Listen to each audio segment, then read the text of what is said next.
time and time again, we found that the real value we could deliver for merchants was getting these nano influencers and micro influencers talking about their brand and activated. So that sort of made us step back and say, all right, what's the most effective way we can get these micro influencers and nano influencers activated? Because that's what the brands care about the most. Welcome to Built Online. I'm Cody McGuffie, and this podcast is all about one thing: building the business of your dreams. Selling art, teaching classes, starting a blog, launching a brand, whatever your passion is, we show you how to turn it into real income. I created EverBee to help anyone with a dream start and scale a business. EverBee. And we now serve over 800,000 creators all across the globe. On this show, we bring on real entrepreneurs who've done it. They share their secrets, they share their failures, the exact steps that you can take to get started. What if you can get one golden nugget out of today's episode, and it's the breakthrough that takes you from just dreaming to actually living a life on your terms? At EverBee, we believe that every human is a creator, and every creator should own a business. Luke, what's going on, man? How are you? Excellent to be here, Cody. Excited to chat today. Yeah, man. Happy to have you on too. You're calling in from Mexico City. We were talking about earlier. Mexico City, yeah. So I apologize if you hear some like crazy street food noises outside. They were always sort of like going up and down my street around this time, trying to get you buying some tamales or something similar. So Nice. excited to be here. It's a fun place. I'm from New Zealand originally, so living in Mexico City is very different to where I grew up, but I'm loving it here. This is the world we live in, right? Like this is like creator commerce. This is like the digital nomad entrepreneurship remote game that we get to play. Fortunately, if you set it up in the way that you want to play it that way, you can be calling into a podcast from Mexico City to Austin. You're building a company that serves the United States and also UK, and like it's just this is the world we live in. Exactly. No, I feel so lucky to be in the position I'm in at the moment, where I sort of the world is my oyster. I can come and go as I please, and I've had the opportunity to live in some super cool cities in recent years while I've been doing sort of different endeavors around the world. That's amazing, man. I'm excited to dive in what you're working on today and how it actually could help a lot of our existing audience that are listening to this, and also just talk about e-commerce and talk about just online commerce in general and how they can leverage, affiliates and their existing customers to create more revenue for themselves.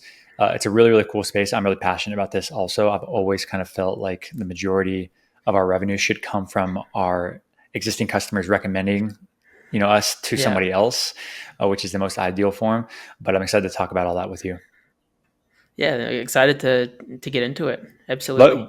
Let's talk about what you do first, and then we'll kind of jump Sure. into the rest of the stuff. So let's get that out of the way. What are you working on? Yeah. So I'm the founder of a business called the Rave. And our core product is we help businesses identify in real time influencers who've bought from them. So we know that for every 10,000 customers, 250 of them are going to have more than 3,000 followers on one of the core platforms. And we consider the core platforms YouTube, X / Twitter, Instagram, and TikTok, of course.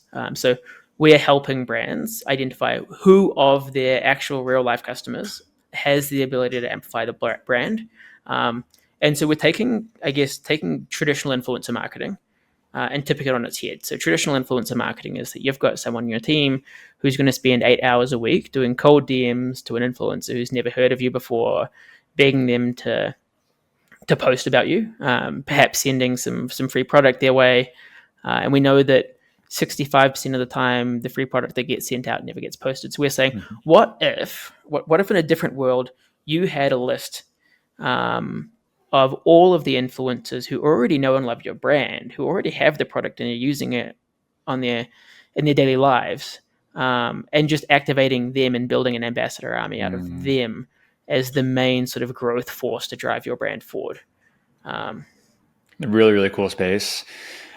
Something that is very, very obvious to me, at least. I'm hoping it is to everybody here listens to this, because so often what I run into or what I hear about in the Facebook group or anything, it's like, oh, I have this website. Oh, hey, this celebrity purchased from me. I didn't know, but they purchased from me like a year ago, And it's like, oh, that's interesting. It would have been cool to know that right away when it happened, and right when the brand is top of mind to them. I don't know what I was going to ask you next of like, how do you actually reach out to that person and all that stuff? We could talk about that. But the idea is like, you have everyday people, they have followers now. Like they have an audience themselves. A lot of these people do. And that's an Exactly. opportunity for them to partner, especially if they authentically bought your product. Then they will probably authentically share their product, or even if you activate them, they'll share your product with their audience, which is really cool. Exactly. Yeah. And like, I think you touched on a really interesting point there where like like the concept of influence and what it means to be an influencer has changed dramatically within the last sort of 3 to 4 years. And so that was one of the key influences into actually starting this business. And the way it started was that like through the COVID times, I went down this rabbit hole where I created myself as a micro coffee influencer where I was like posting. I'm not sure if you've probably seen them on TikTok now, where you have the really slow espresso pull into an espresso cup set to some sexy music, and so among my peers and sort of through TikTok, I started growing a small audience, maybe 3,000, 4,000 followers, getting some good views on my videos. Some of them sort of like peaked around that 10K view mark, and I realized that sort of through that process, I became the go-to person that people would ask for any coffee advice, coffee purchases, beans, machines. They'd come to me. I was the sort of the wise old owl in the coffee space, and I realized that I probably generated $20,000 worth of purchases to some coffee brands that I love, either selling equipment or selling actual beans. That was through like responding to DMs, friends coming to me. The Reddit comments used to sort of like blow up as well. But I tried to go to some of those brands that I know and love and say, hey, look, this is me, this is my following, would love to join your ambassador program or like help support you guys in some way, and would love to be able to clip the ticket off the back of that. But when you rock up with 3,500 followers, they're like, look, it's sort of not really at that minimum threshold that we typically like to work from. So that kind of is what brought around the version 1.0 of this product, is like, what if we just fully democratized affiliate marketing and allowed anyone to share with friends, family, and followers and earn real cash rewards. So that was That's kind of like awesome. version 1.0 of what we're doing now. I think influencer marketing is one I want to drive down the point of is a major source of revenue and traffic, and just it should be a main piece of anyone's marketing strategy at some point. Exactly. Whether it's your first, second, or third, channel, that's up to you to decide as a brand owner. But I would put it pretty high on the list of things to consider at least. I would recommend, if you're starting the business, to go after like all 5 of your channels, like Facebook and Google, and also SEO, and also like you creating my own YouTube channel, and also going after affiliate. Like pick one, but have this in consideration as one of them, because it only takes like one influencer to really kind of shoot up your brand. It only takes like one deal with one product to really make that like life-changing moment for you and your business, I would say. Would you agree? Yeah, absolutely. And look, we've seen this time and time again. So obviously the core product is the influencer identification piece, but we've got like a fully fleshed out referral and affiliate business that we can plug into the back of that. One of the key examples I like to wheel out every now and then is we partnered with this carry-on luggage bag. They're not a huge brand, but they're in that sort of 5 to 10 million a year Shopify space. And we found this one influencer sort of automatically onboarded themselves after we'd sort of identified them, sent them the automated sign up link, and YouTube are around the 5K subscriber mark. But given the opportunity and sort of afforded the same abilities that a real influencer might have, despite the fact that they're a small following, this person's gone on to generate, I think, more than $180,000 worth of sales for this brand now. It's like they've just said, look, this is a cool opportunity. I know how to create a video. I'm just going to absolutely thrash out this opportunity and see just how much juice I can squeeze. And time again, you see these small businesses where if you just catch that right influencer at the right time who loves your brand, gets what you're doing, their ability to absolutely change the trajectory of your brand is very clear. Yeah, I get it. I get it. I want everyone listening to this to get it too. I mean, it doesn't really matter what your brand is. If you sell like a coffee accessory or you sell wine Yeah. products, you have one person that buys from you authentically, and they just really Hmm. love it. And if they like share it, it can make a difference to your company. It's really Yep. cool the way it works. And the same thing I even think about like local businesses too. I know this isn't like Hmm. it's not like I think of it like an HVAC company, for example, right? Hmm. It's somebody that sells air conditioners and heaters. There's Yep. people that have influence that go and become a customer. I know this isn't like the ICP, right? But Yep. this is like just an example, extreme example. Like they have followings too. Like, so it kind of it goes across all business sectors, I would Yeah. say.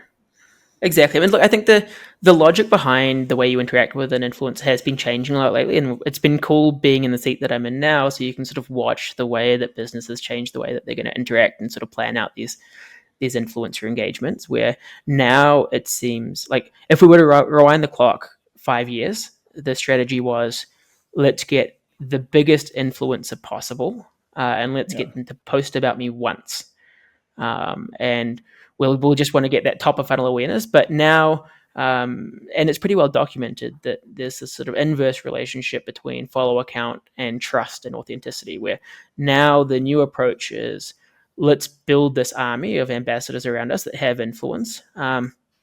But let's make sure we do it in a way that's sort of mutually beneficial, because we don't want that one post and done. We want to have posting about us or talking about our brand to become like a learned behavior from that particular influencer slash creator, where every time they have a gap in their posting schedule, they're going to remind their audience that this is a brand that I love and this is a brand that I really respect and Mm, enjoy. And it's part of who I am as a creator. And doing that regularly seems to be that the winning strategy today anyway is this sort I of love like this. we want to constantly be top of mind with the brand. So I guess that I think that's one of the key takeaways for the listeners here as well. If I can offer some advice, is like make sure that you're very strategic with the way you engage and build a relationship with these creators. You want it to be built in a way where um, they're constantly thinking about your brand and they're being rewarded in a way that they feel benefits them, and will want to do it in a repetitive way. Yeah. The one and done is gone. The transactional stuff is not only Yeah, is it not effective for anyone, it's also if the influencer wants to be transactional, you should run also. yeah, Like it doesn't yeah, work anymore, exactly.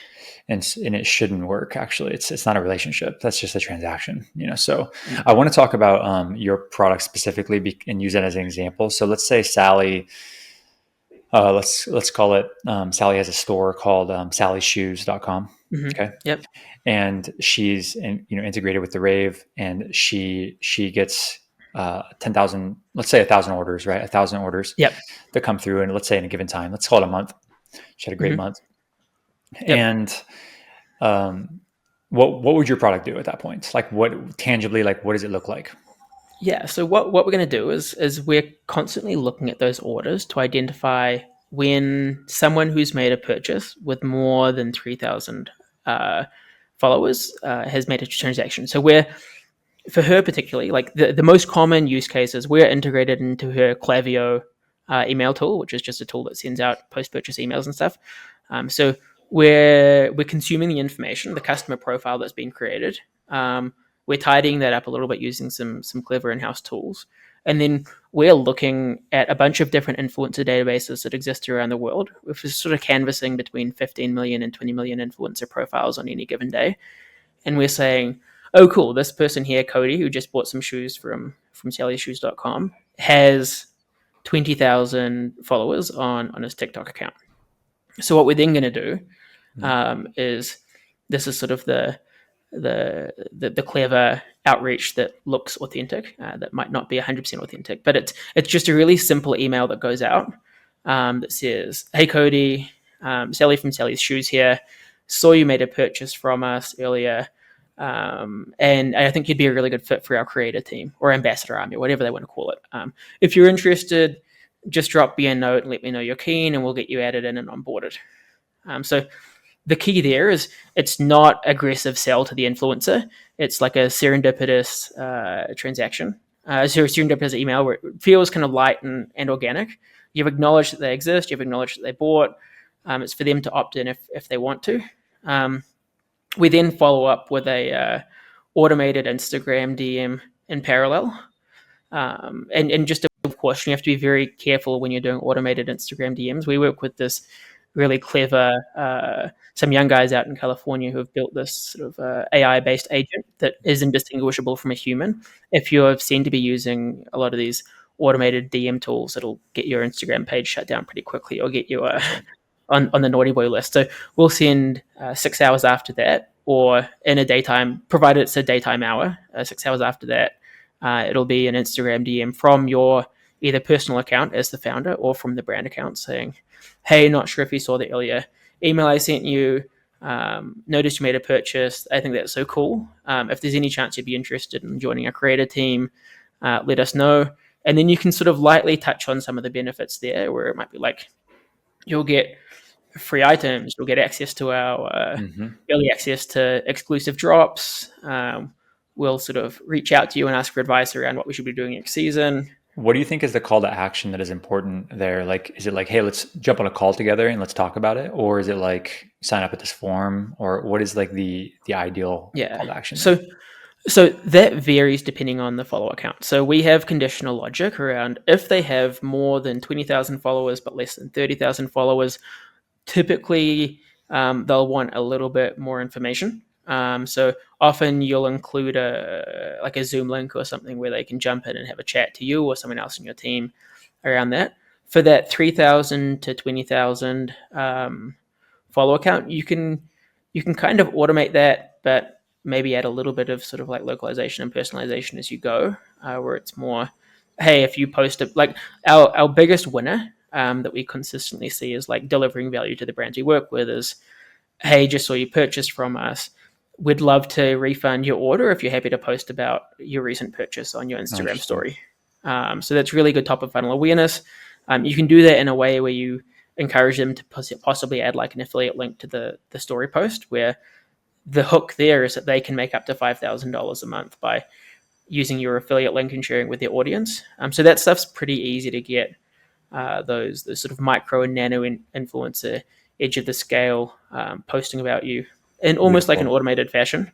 Did you guys also do you guys have any roadmap to eventually build the actual affiliate tracking system as well with this, or do you guys just integrate with other ones that you would recommend? No, so we've got that ourselves as well. So that was the version 1.0 of the product was, what if there was a really simple referral and affiliate platform all in one that was refer a friend, get a Venmo payment. We wanted every single shopper, regardless of their follower account, to be able to get real Venmo cash rewards for sharing with friends, family, and followers. So that's sort of what led us to this point, is because, and we got it to about 200 merchants using the platform, 70,000 plus accounts that have been successfully referring friends, family, and followers. But time and time again, we found that the real value we could deliver for merchants was getting these nano influencers and micro influencers talking about their brand and activated. So that sort of made us step back and say, all right, what's the most effective way we can get these micro influencers and nano influencers activated? Because that's what the brands care about the most. And that's why we sort of like built out this identification piece, just so we can double down on getting the links or the activation in whichever way the brand thinks is most beneficial to them. Sure. How does let's say that in this scenario, Sally Shoes was purchased from Cody, for example, and Cody purchased them, and Cody has 20,000 subs, right, on, let's call it YouTube, and Sally asks me, hey, we'll refund you your purchase, if you just post something on, I guess, Instagram. And I do it. Let's say I do it, right? But now that's step one completed. But like, how do we talked about being sustainable and making sure it's like repetitive. What would you recommend Sally does now? Yeah. So look, we can see that you've performed the behavior that the ideal behavior that we want from you. So that means we can consider you like Team Sally now. And we know that getting top of funnel awareness, if Sally is sort of onto it with performance marketing, she knows approximately how many views or how many clicks she would have got from your post and how that compares to what she's been paying through her performance marketing. Like Google, like Facebook ads, Google ads. Exactly, All yeah. that stuff, yeah. So for Sally, it's probably a no-brainer for her to like perhaps send you a new season drop every time the season rolls around, and based on the idea that she's probably going to get some free word of mouth out of you. For Sally, in this case, she's never experienced influencer marketing. She doesn't know how to communicate to influencers in a way that she doesn't want to be disrespectful, but also like she wants to get things done, but she needs to she doesn't know. She's trying to like learn how to build a relationship, and also like all over email. By the way, like none of this stuff is like in person.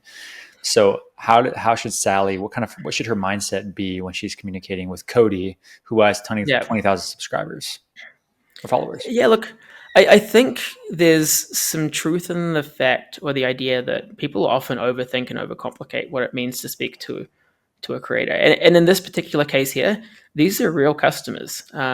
You can speak to them the same way you would speak to any customer. And a lot of what I'm doing here was informed by like my upbringing. I grew up behind the counter of a menswear store in Auckland, New Zealand. And so you learn that, and the benefit of growing up behind the counter is you can physically see with your own eyes who's coming into the store, who's leaving, who's the man about town, who is like well connected and has that sort of network effect, and who's not, and treat them as you would any customer. I think if you start putting them onto this bizarre pedestal, it sets these bizarre expectations of what should come from the relationship. And I think a lot of merchants that I work with and brands I work with make themselves very small in these conversations where you're speaking to someone who spent their hard-earned cash on a product that they love.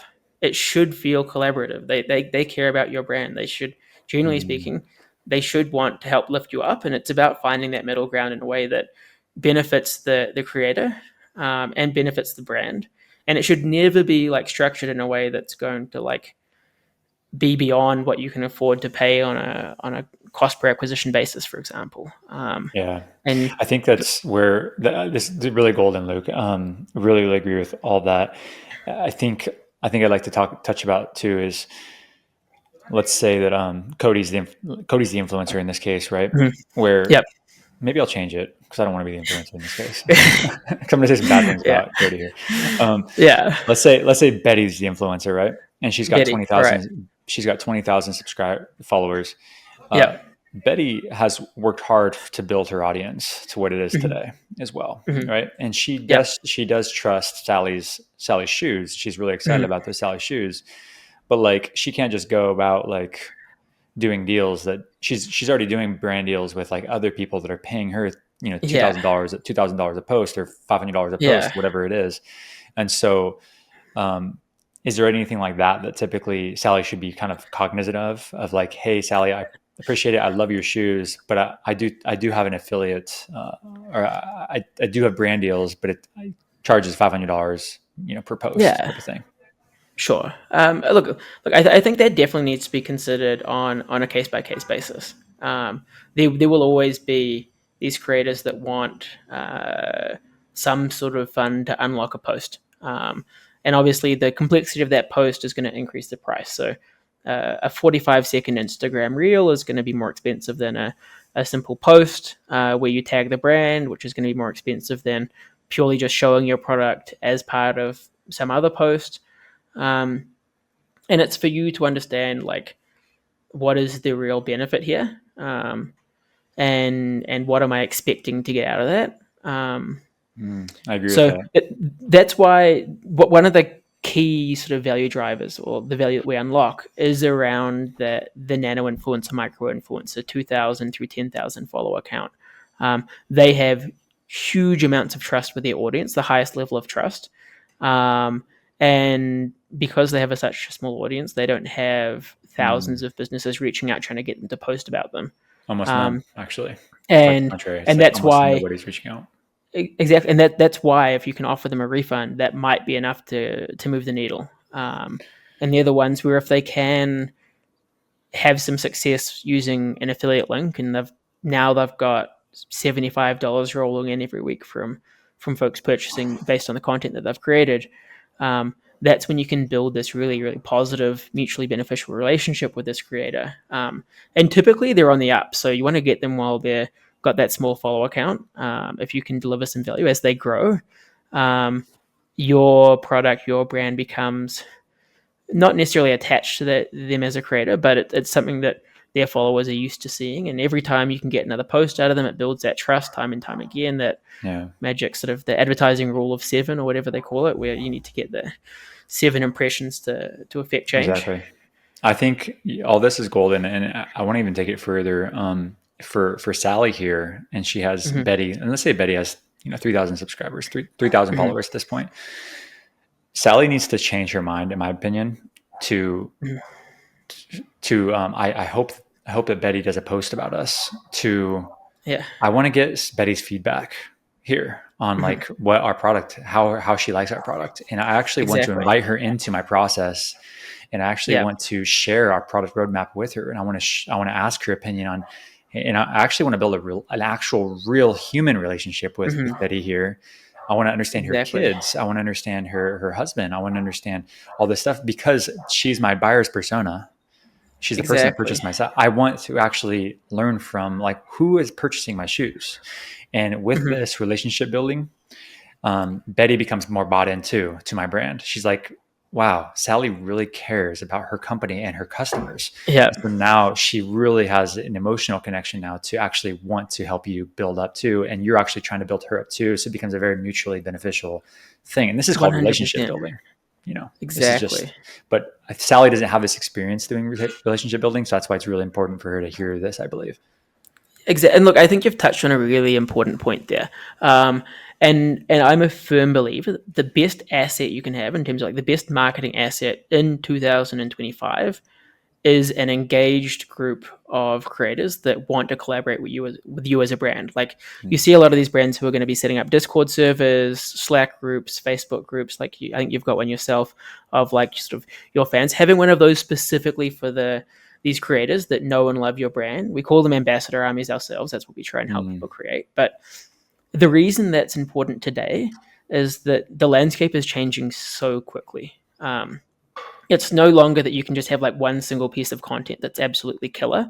The content requirement changes sort of day after day, week after week. So you need this group of people who can help you create whatever content is required for today. As we've seen in recent years, performance marketing has dramatically changed. No longer is it possible to get a customer acquisition for $2.50 through Facebook. That price is 8 times more expensive now, based on these IDFA changes. So being able to exist outside of sort of the frameworks that you're traditionally governed by in terms of marketing. So freeing yourself of the reliance on performance marketing spend. And even the way that people transact, like the massive growth of TikTok Shop away from traditional e-commerce platforms, having this team of people that have influence, have people that know and love them and trust them, that are on your team, it de-risks the business significantly, as well as giving you the ability to like leverage that love that you have for your brand in so many interesting, cool, innovative ways. Yeah, I totally agree. I'm realizing that we're already 27 minutes in and we should move into rapid fire questions. Are you ready? Fire away. What's your favorite business book? Favorite business book? Never Split the Difference. It's not particularly a business book, but it's a negotiation. Good in terms of any negotiation that happens in business, be that between, like I've used it a lot for helping frame some of the conversations between brands and influencers. And then obviously the merchant sales side of things, I reread it once a year. I love that. What's one thing that you wish that you knew before starting your business? Look, I think that's a trick question because I think part of it is just you risk by answering that question having people think that they need to know more than they do know to get started, but actually it's just getting started is the key thing. There's a quote from Elon Musk that I love that he compares sort of starting a company to eating glass while staring into the abyss. And eventually you stop staring, but the chewing continues. So I don't think there's a single thing I wish I knew beforehand. It's a learning process. And I guess learning how to learn is maybe and ironically kind of the key answer there. Love that. What's the worst advice that you've ever received about business? I think there's the one of the reasons I'm on this entrepreneurial journey I'm on at the moment is based on the fact that the business culture in New Zealand is one where purely by sticking around for as long as possible and being part of the furniture, you get to grow through your career. So it was sort of like take your time. Purely by being there, you're going to see some success. Where I think that's absolutely the wrong approach to sort of unlock any sense of growth or happiness in life. It's go out there and do what you need to do to make it happen. I love it. How would you define a creator? Who is a creator to you? Yeah, so I think a creator is a loaded term. I personally, I don't love that as a way to describe influencers and creators, but I think anyone that can wield influence of any size can be a creator. So me as someone who had at one point 1,000 followers on my silly little coffee TikTok channel, I was an effective creator in that I could wield influence. And I produced insights or ideas or something visually aesthetic that pleased the people that followed me in a way that would hopefully get them excited. And that continues anyone who's trying to show something they love, be that in audio format or visual format or purely just facilitating a conversation with friends around a specific topic. How about product format? What about like somebody actually creating a product, selling a product, like an Absolutely, entrepreneur? yeah, 100%. So it doesn't have to be content in your eyes. No. So yeah, I guess that this is where it's such a weird term, is that it typically gets associated with content creation and in the media space, but I think it's broad, way beyond that. Yeah, I totally agree with you. Who do you think should be a business owner or an entrepreneur? I think everyone should. Does everyone want to? No. I think one of the motivations for this is that I'm in a very, very strong, steadfast belief that more small businesses make the world better. Me too. When I very much agree with this. I'm 100% aligned. when we lose businesses through consolidation, I believe that leads to less happiness in the world. I think it gives you freedom, it gives you autonomy.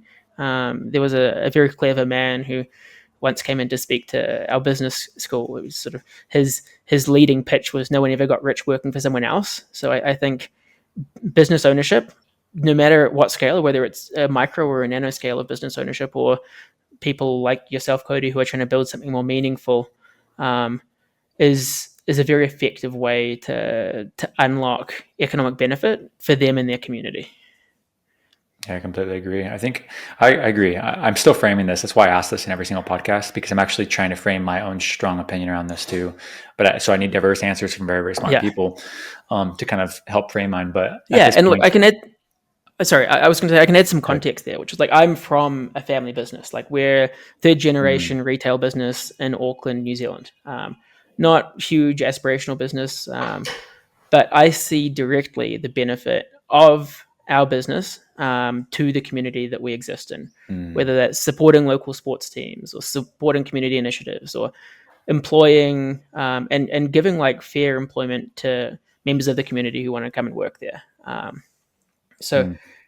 It's seeing, especially when I was traveling to the United States, I travel to the US a lot.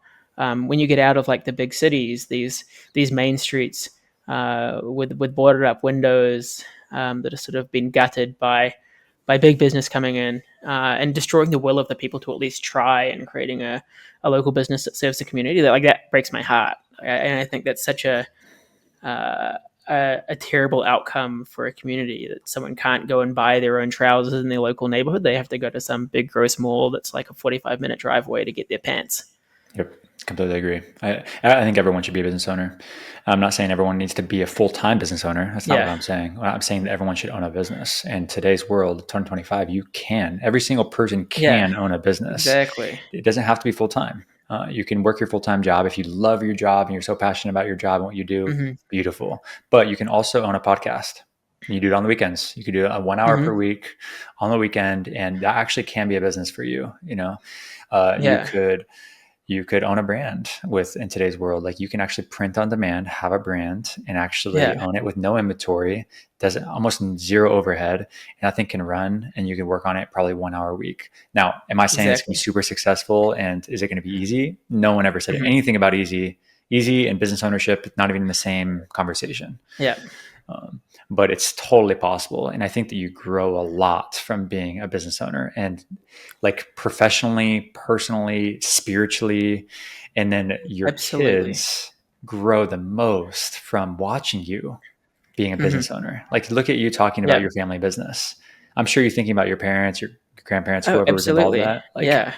you just grew from just watching them operate with stress, with Mhm. responsibilities, with being generous to the community around them, paying Mhm. employees, how to pay somebody fairly. It's challenging. These are not easy things to do. And good, we're Mhm. not going after easy. We're going after growth, Exactly. No, I think that's absolutely true. And like to sort of bring it back to what we're doing here, I get so much satisfaction seeing like all these Venmo payments firing out to these little micro creators that are using our affiliate and referral technology. Like I think there's like 3,000 folks that earn more than Mm, $1,000 every month on our platform. it's special. And that's like a meaningful amount of money. And these are micro creators that this is just sort of like cash on the side mostly. But it's a Um, dream. It's a dream that they have to eventually maybe do something different with their life or grow this thing to be bigger exactly. in their life. You're supporting a dream indirectly. It's 100%. beautiful. Yeah, I feel it very much the same way. EverBee, we do it internally in our company, where we actually have a report that comes out every Monday about how many creators, how many Mhm. orders they actually created in the last 7 days, 30 days, and all time, and Yeah. also how much revenue those was generated all time in 30 days and 90 days and so on.